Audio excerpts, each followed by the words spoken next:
이제 465페이지에 있는 예제를 그대로 타이핑을 해놨어요. 여러분들은 아직 타이핑하지 마시고, 왜냐하면 제가 이거를 여러분들이랑 같이 한번 읽어보고 실행시켜보고 또 질문해서 수정해보고 실행시켜보고 이런 식으로 여러 가지 변형을 해볼 거예요.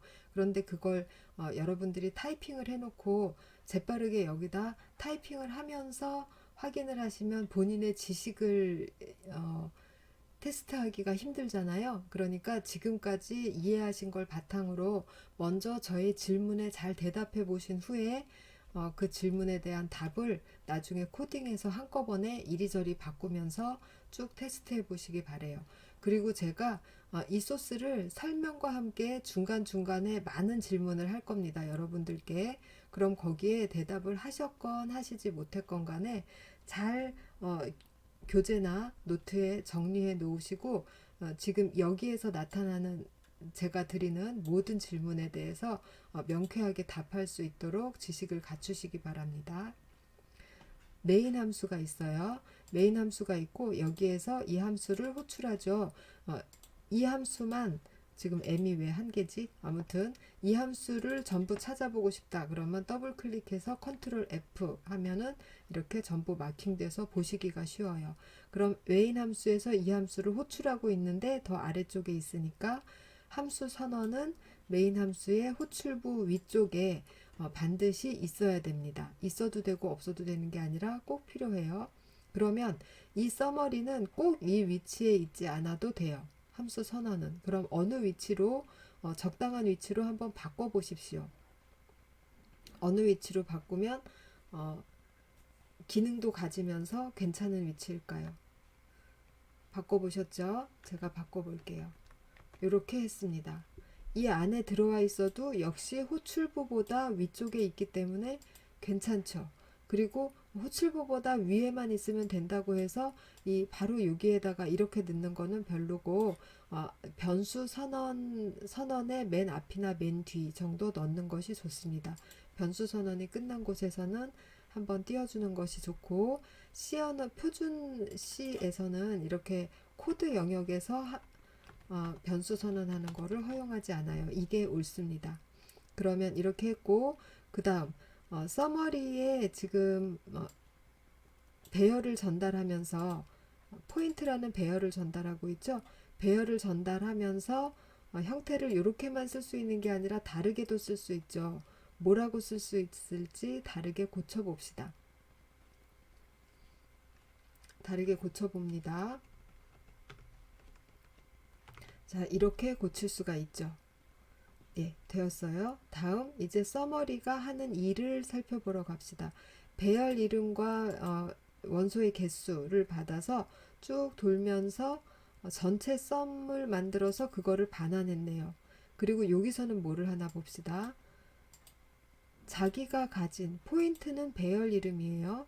배열 이름인데 그 배열 이름을 이용해서 어드레스는 아무데도 안 썼나요? 어드레스는 그냥 이렇게만 썼네요. 받아가지고 한번 넘겨보는 걸로. 그럼 포인트로만 썼어요. 포인트라는 배열 이름을 이용해서 배열 이름은 포인터 값이니까 그 포인터 연산을 이용해서 플러스 1, 플러스 0, 플러스 1, 플러스 2 이런 식으로 해서 포인터 값을 옮긴 다음에 그 위치를 간접 참조해서 원소를 꺼내 가지고 썸에다 차례대로 더하는 방법으로 이렇게 했습니다.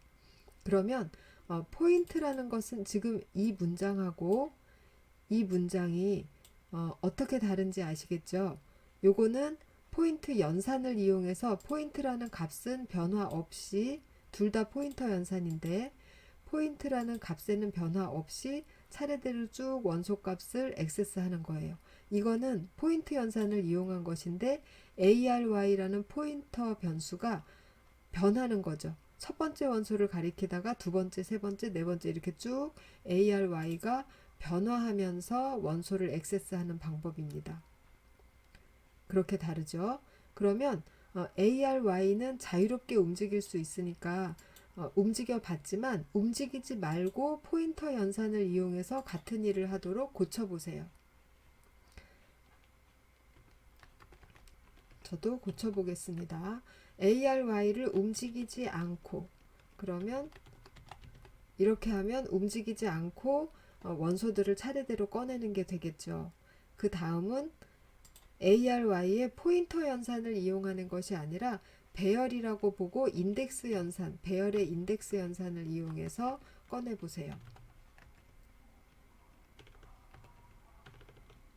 인덱스 연산 이용해서 꺼냈습니다. 괜찮죠? 예, 됐습니다. 그럼 여기에서도 같은 일을 한번 해봅시다. 포인트의 인덱스 연산을 이용해서 꺼내는 걸 해봅시다. 인덱스 연산을 이용해서 이렇게 꺼낼 수가 있겠죠. 그 다음은 이것처럼 포인트 값을 변화시키면서 꺼내는 걸 해봅시다. 해보기 전에 그게 가능합니까? 가능하지 않죠. 왜 가능하지 않습니까? 이유까지 설명하실 수 있어야 돼요. 포인트는 포인터로 읽어내면 그것이 배열의 이름이기 때문에 포인터 값이 나올 뿐이지 이것은 포인터 상수 역할을 하는 배열 이름이죠. 즉 이 포인트라는 이름은 배열의 첫 번째 원소 자리만 가리킬 수밖에 없어요. 이거의 평생 동안 한 자리만 가리킬 수밖에 없습니다. 그래서 여기다가 이런 식으로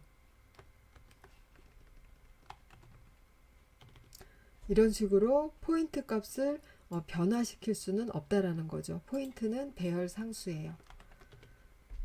자, 그러면 많은 설명이 끝났고 마지막으로 한 가지 더 물어보겠습니다.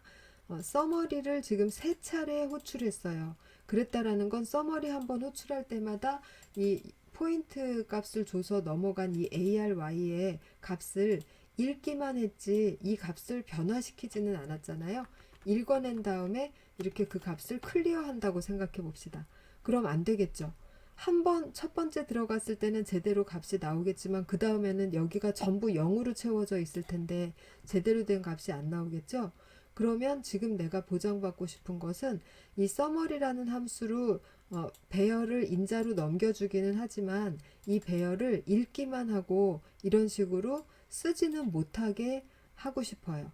그러면 여기 인자를 어떻게 바꾸면 될까요? 형태를. 콘스트를 넣어야 되겠죠. 콘스트를 그런데 이 자리에 넣어야 될까요? 아니면 2번 이 자리에 넣어야 될까요? 아니면 3번 이 자리에다 콘스트를 넣어야 될까요? 콘스트를 넣을 자리 1번, 2번, 3번 중에 어디? 예, 여기 1번이나 2번에 넣는다라는 건 포인터 값이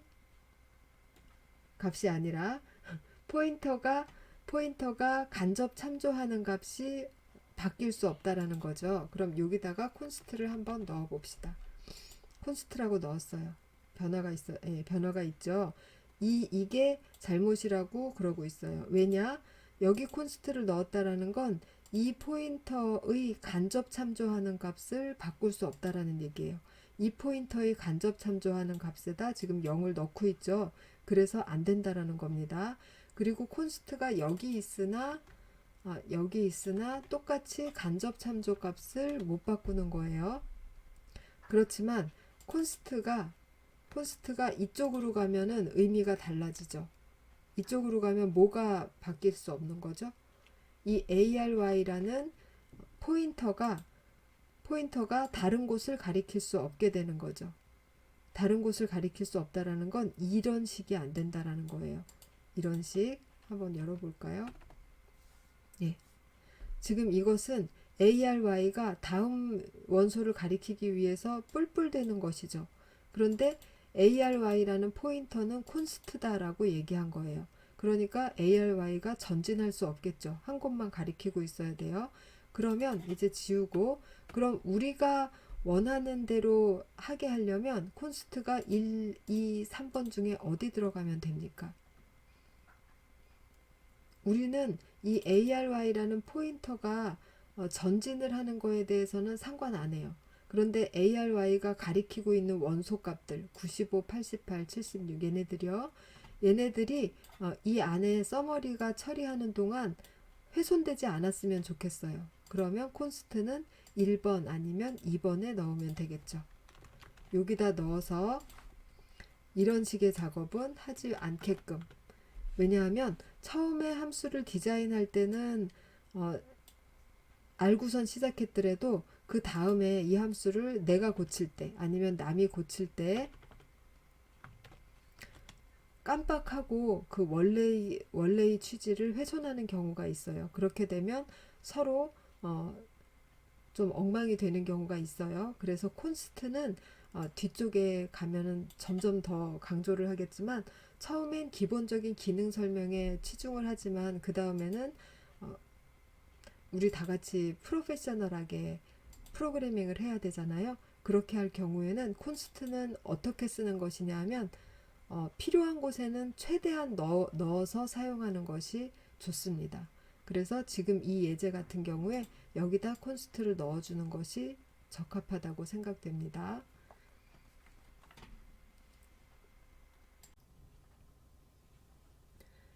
지금까지 1차원 배열을 인자로 이용하는 경우를 배웠는데요. 다음에 나오는 것은 다차원 배열을 인자로 이용하는 경우 이렇게 해서 설명하고 그 다음에 실제로 이용은 다차원 배열 중에 2차원 배열만 가지고 예제를 보이고 있어요. 다차원 배열을 표현하는 방법 초기화할 때 초기화되는 값에 따라서 다차원 배열의 차수가 저절로 정해지게 할 때 최고 차수만 생략이 가능하고 최고차를 제외한 나머지 차수는 명기를 해야 된다고 했고 그렇게 해야 되는 이유는 뭐라고 했죠?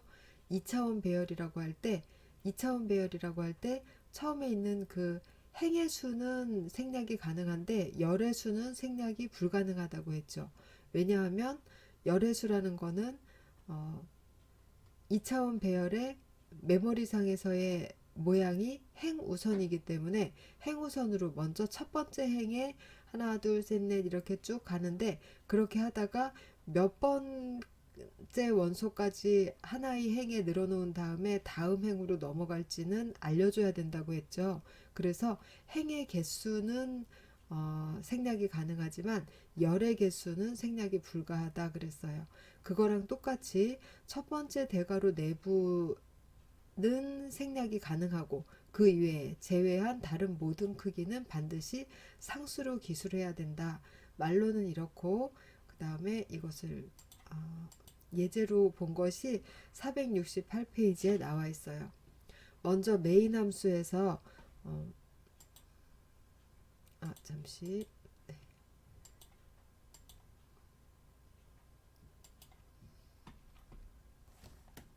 메인 함수에서 부르는 부분에 봅시다. 함수로 이 함수가 있는 거죠. 그리고 함수가 하나 더 있죠. 이렇게 생긴 함수가 있는데 두 개의 함수로 각각 이 x라는 2차원 배열을 넘기고 있습니다. 그런데 이 2차원 배열을 넘길 때 아까 1차원 배열에서도 원소의 개수를 반드시 따로 넘겨야 된다고 했죠. 왜냐? 배열을 넘기면 받은 쪽에서는 포인터로만 보인다고 했죠. 포인터로만 보이기 때문에 개수를 반드시 따로 넘겨줘야 된다. 2차원 배열에서도 행의 개수, 열의 개수를 각각 따로 넘겨주어야만 합니다. 그리고 행의 개수하고 열의 개수를 이렇게 2차원 배열이 정의된 쪽에서는 이런 식으로 계산이 가능하죠. 이 함수 내부에서는 이런 식으로 계산이 불가하기 때문에 밖에서 알려주는 것입니다. 호출하는 곳에서는 이렇게 했다. 그리고 여기 이 얘는 함수의 반환값을 직접 여기다가 사용하는 예제를 보인 거예요. 이제 다음 페이지로 가서 함수는 어떻게 생겼는지 봅시다. 예상하실 수 있을 거예요. 가봅시다.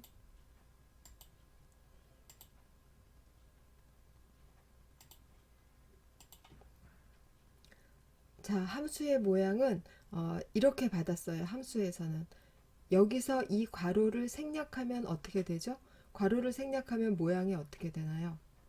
더블 포인터 데이터 이거는 전혀 다른 얘기죠. 어떤 얘기인가요? 이렇게 되면 더블 포인터를 3개 가지는 배열이 되는 거죠. 이건 전혀 다른 얘기이기 때문에 괄호를 반드시 쳐서 이렇게 되면 이렇게 보라고 했죠.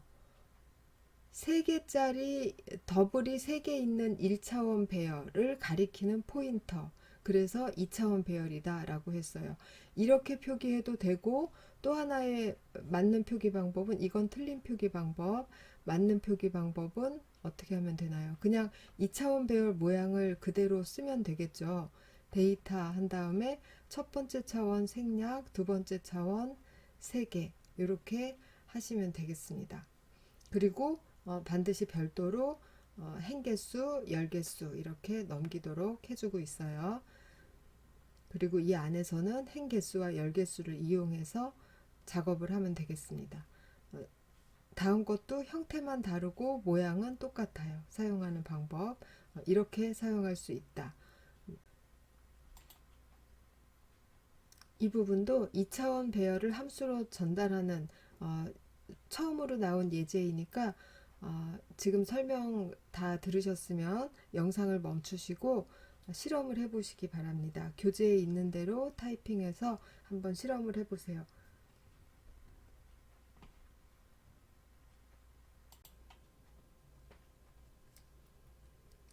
다음은 474페이지 재규함수에 대해서 알아보겠습니다. 먼저 재규함수란 무엇이냐, 어떤 아이디어에 의해서 나온 것인가 알아보겠습니다. 재규함수는 어떤 아이디어? 자, 여기 이것이 재규함수인데 봅시다. 팩토리얼인데 넘버라는 숫자의 팩토리얼. 팩토리얼이라는 건 1 곱하기 2 곱하기 해서 곱하기 넘버. 이것을 구하는 것인데 어떤 아이디어이냐 하면 내가 넘버 팩토리얼을 구하기 위해서는 넘버보다 하나 작은 수의 팩토리얼 값만 있다면 거기다가 곱하기 넘버 해서 답을 얻을 수 있겠다라고 생각하는 거예요. 그런데 넘버보다 하나 작은 수의 팩토리얼, 여기까지의 결과이죠. 이 결과는 무엇으로서 얻을 수 있냐 하면 이거를 얻어내는 함수를 만들므로써 이것 하나 작은 수만 인자로 넘겨주면은 이 결과도 또한 얻을 수가 있잖아요. 같은 함수를. 그럼 같은 이 함수를 넘버에 대해서 부르지 말고 넘버 마이너스 1에 대해서 부르고 그 결과값을 받아서 거기다가 곱하기 넘버해서 반환하면 되겠죠. 그 아이디어를 바깥에서 수행하는 것이 아니라 이 함수 안에서 수행하는 겁니다. 이렇게 이 함수 안에서 자기가 받은 것보다 하나 작은 수에 대해서 자기 자신을 한번 호출해요. 그러면 이것이 올바른 결과를 내놓겠죠. 내놓는다고 가정하고 그 결과에다가 마지막 숫자인 넘버를 곱해서 자신의 반환값으로 주는 겁니다. 이게 재규함수를 적용하는 아이디어예요. 그러니까 한 단계 작은 문제를 해결할 때 그 문제 해결의 수단으로서 자기 자신을 사용하는 겁니다.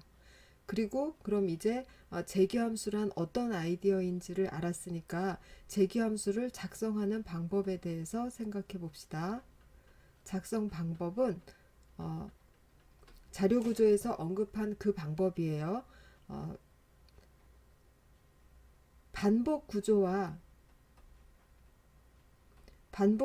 해결할 수 있는 일도 재규함수로서도 전부 해결할 수가 있어요.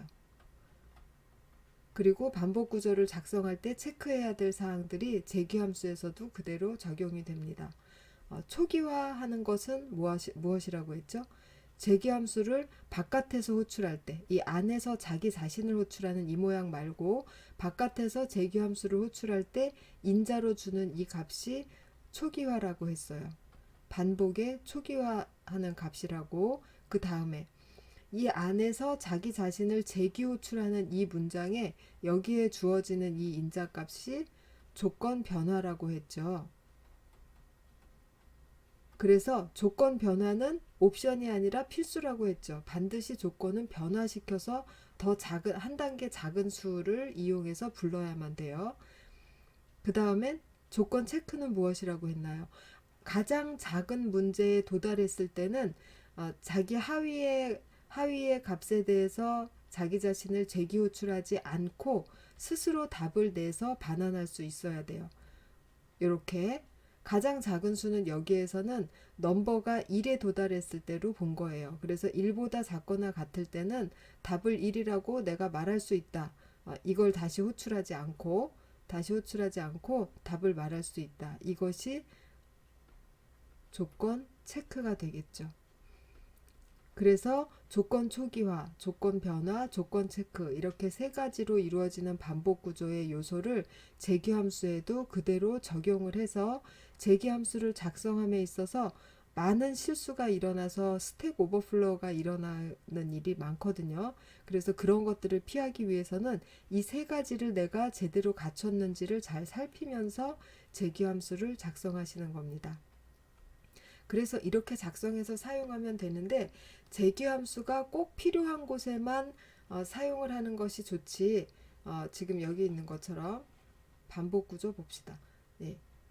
반복 구조로도 가능한데 재규함수로 굳이 사용하는 거는 이런 일은 하지 말아야 된다는 거죠.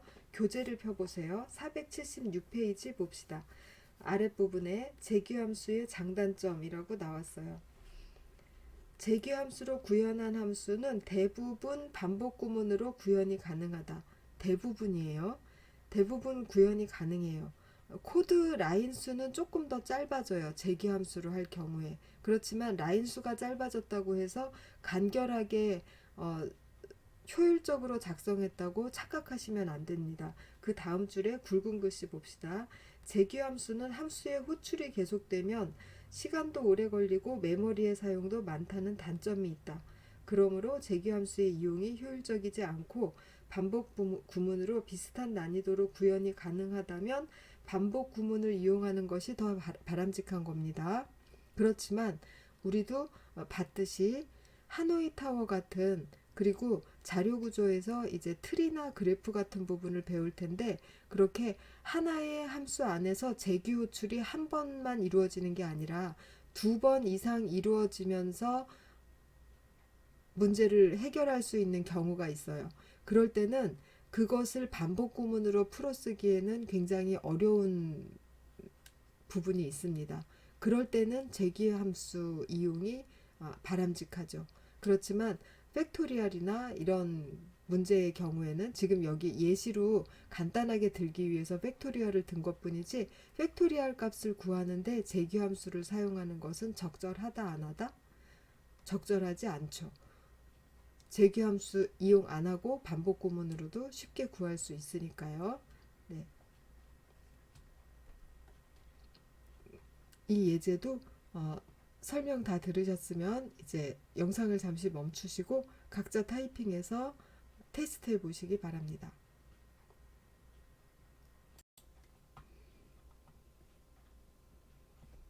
다음은 C 언어에서 제공하는 라이브러리 함수들 사용하는 파트인데요. 첫 번째 예제로 난수를 생성해주는 함수 RAND가 나왔습니다. 프로그래밍에서 소프트웨어적으로 난수를 생성한다라는 건 가능할까요?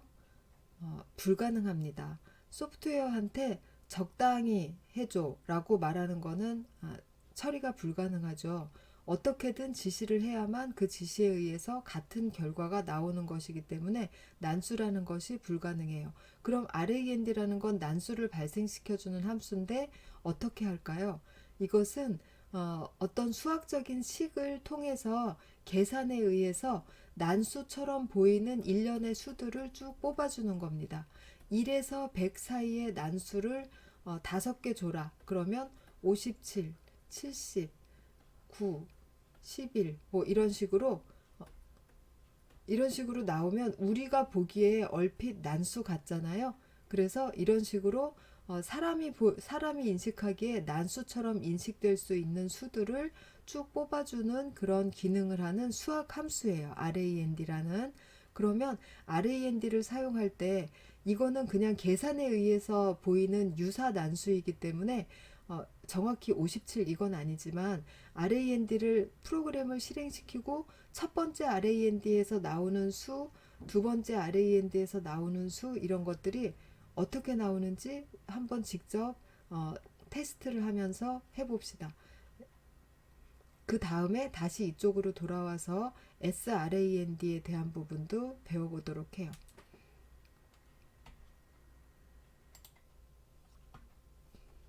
자, 먼저 소스를 작성해서 RAND라는 함수를 사용하면 여기 있는 것처럼 사용하면 0에서 32767 이 32767은 C 언어에서 RAND max라고 디파인이 돼 있어요.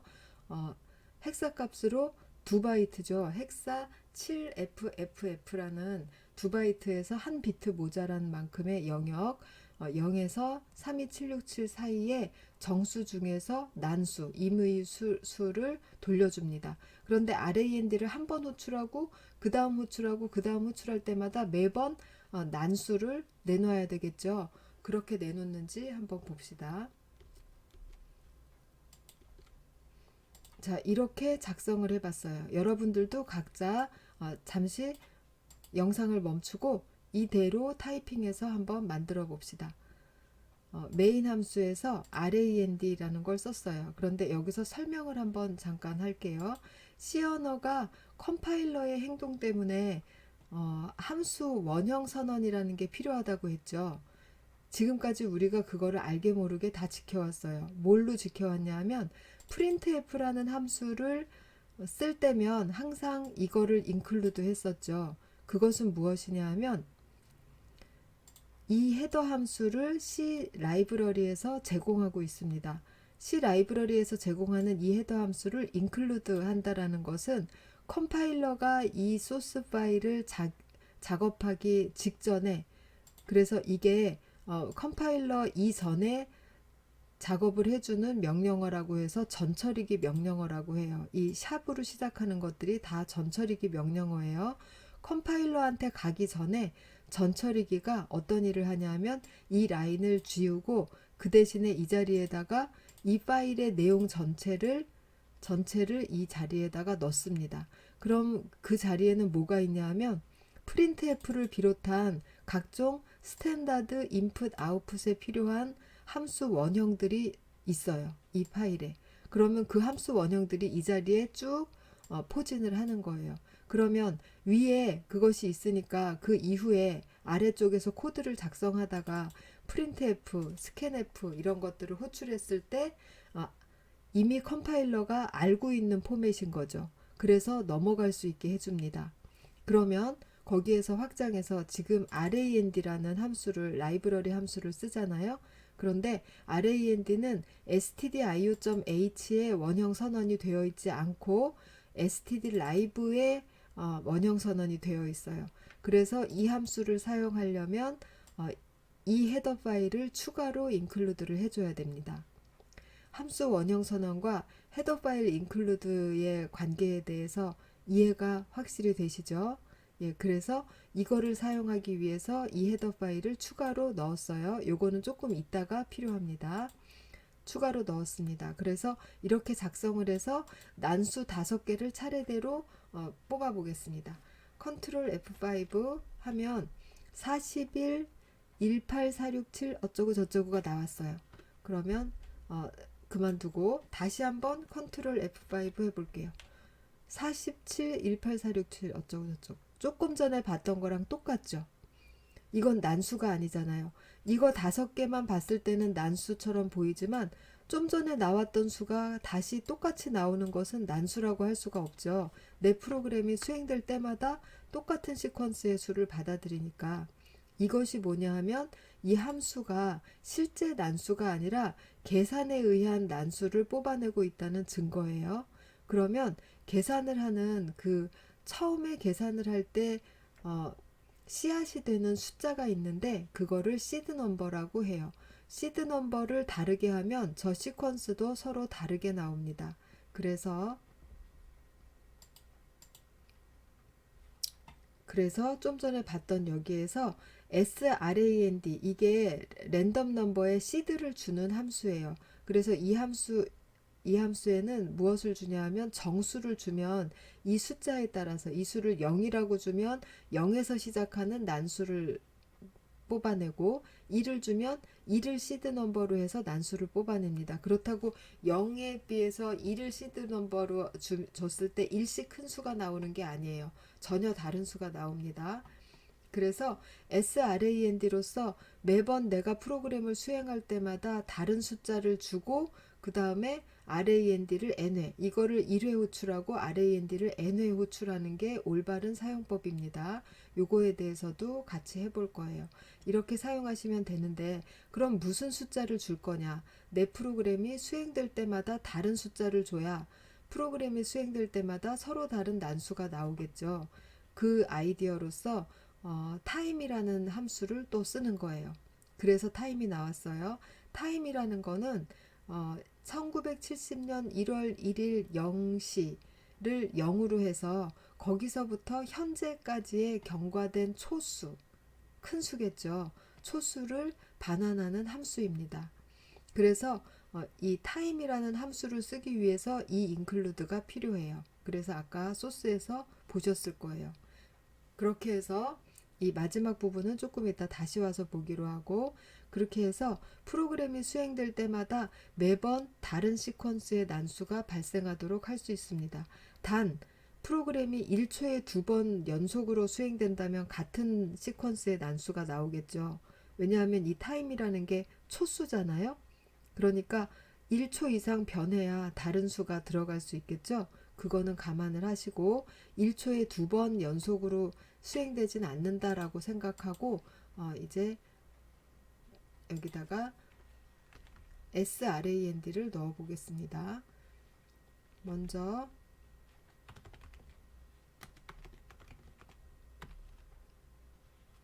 이렇게 하지 말고 그냥 바로 SRAND.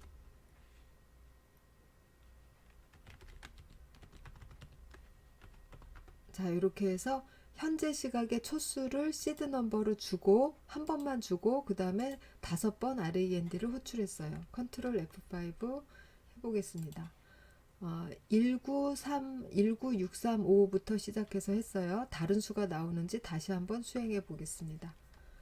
컨트롤 F5 19668 해필이면 비슷한 수가 나왔네요. 전혀 그렇지 않아야 되는데 다시 한번 실행 19688 비슷한 수이지만 어쨌든 다른 난수가 계속 나오고 있죠.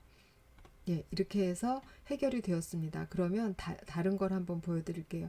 이거를 잘못 사용하고 계시는 분들이 있어요. 어떻게 잘못 사용하냐면 SRAND 한번 해주고 그 다음에 RAND 해야 된다 이렇게 생각하는 경우가 있어요. 그건 아니라는 걸 보여드리려고 해요. 시드 넘버 한번 주고 RAND 뽑고 시드 넘버 주고 또 뽑고 이런 식으로 하면 어떤 결과가 이루어질까요?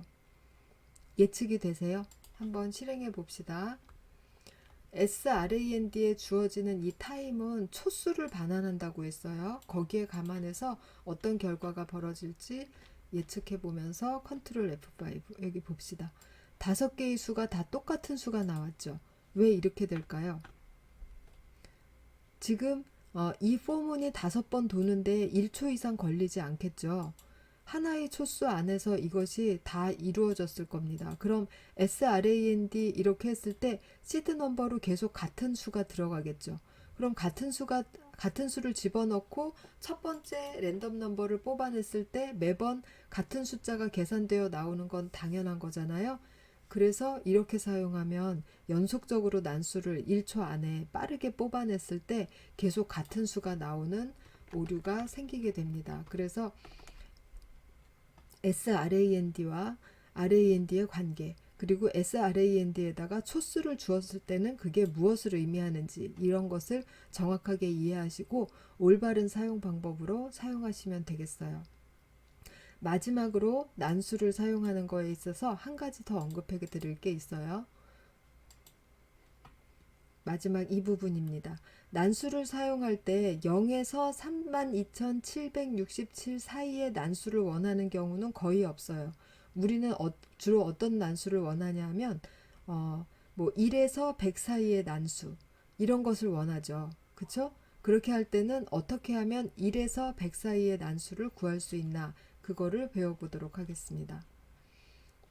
난수를 발생했는데 이거의 수의 영역이 3, 2, 7, 6, 7 이 사이의 숫자가 나와요. 이거는 왜 이런 숫자를 잡았냐면 그냥 보통 사람들이 어느 영역의 난수를 원한다라고 생각하는 수 중에 좀 큰 수를 잡은 것 뿐이에요.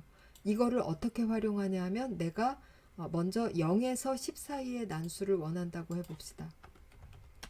0에서 10 사이의 난수를. 그러면 뭐라고 하면 될까요? 0에서 10 사이만 나오게 해요. 그러면 숫자로는 몇 개 나오는 거죠? 11개 나오는 거죠. 그럼 RAND에서 나온 수를 어떻게 하면 되나요? 0에서 10까지 나오면 그냥 그대로 표출해 주면 되죠. 그냥 내가 원하는 수니까. 근데 11이라는 수가 나왔어요. 그럼 어떻게 표시하면 될까요? 다시 0이라고 보면 되죠. 12가 나오면 1이라고 얘기하면 되고, 그런 식으로 돌아가는 함수는 이런 연산자가 있죠. 이렇게. 그럼 RAND가 큰 수가 나오더라도 그거를 11로 나눈 나머지는 0에서 10 사이로 들어가겠죠. 그래서 이런 식으로 뽑아내면 0에서 10 사이의 난수 5개를 뽑아내게 될 겁니다. 컨트롤 F5. 예, 이렇게 해서 0에서 11 사이의 숫자를 난수로 꺼냈어요. 여기다 보기 좋게 라인피드 하나 넣읍시다. 예, 그래서 0에서 11 사이의 난수를 꺼냈죠. 그러면 또 다른 거를 해봅시다. 0에서 11 사이가 아니라 10에서 20 사이, 10에서 20 사이의 난수를 뽑아낸다고 해보세요. 그럴 때는 먼저 개수를 셉니다. 10에서 20 사이의 숫자가 몇 개 있나요? 10개 아니고 11개죠. 그러면 11개의 숫자가 필요하다라고 하면 모두 12를 하는 겁니다. 그래서 11개의 숫자인데 11개의 숫자가 0에서 10까지 11개가 아니라 10에서 20까지 11개의 숫자가 필요한 거잖아요. 그러면 0에서 시작하는 대신 10에서 시작하게 하면 되겠죠. 그러면 어떻게 하면 되나요? 우리가 얻어낸 이 결과에다가 베이스 값을 주는 거죠. 10이라는 베이스 값을. 이해되셨죠? 그래서 10에서 20까지의 11개의 난수를 뽑아내는 식은 이렇게 하시면 됩니다. 컨트롤 F5 해봅시다. 예, 10에서 20 사이의 난수를 가져왔어요. 그럼 여러분들이 작성할 때 100에서 200 사이의 난수를 한번 뽑아보는 것으로 그렇게 예제를 해보시면 되겠어요. 난수 사용하는 방법 확실히 이해를 해두시기 바랍니다. 이거를 이용해서 여러 가지 재밌는 게임 등을 만들 수가 있겠죠. 난수라는 게 없다면 게임이라는 게 있을 수가 없잖아요. 예, 그래서 사용 방법을 정확하게 파악해 두시고 이거에 관련된 재밌는 예제들도 만들어 보도록 합시다.